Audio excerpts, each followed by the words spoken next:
சென்னைக்கு வருகை தரும் மாண்புமிகு பாரத பிரதமர் நரேந்திர மோடி அவர்களை வருக வருக என வரவேற்று வருகிறோம். வினோஜ் பி செல்வம், பாஜக மாநில செயலாளர்.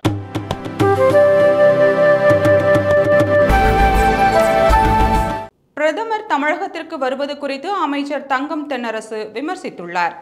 நாகர்கோவிலில் செய்தியாளர்களிடம் பேசிய அவர், பிரதமர் மோடி 4 நாட்களுக்கு ஒருமுறை தமிழகம் வருகிறார். வட்டி வசூலிப்பவர் கூட எப்போதாவது தான் வருவார். ஆனால் மோடி தமிழகத்திற்கு திருப்பி வருகிறார். என்னதான் தரையில் புரண்டாலும் ஒற்ற மண்தான் ஒட்டும். தமிழகத்தில் ஒரு மண் கூட ஒட்டாது.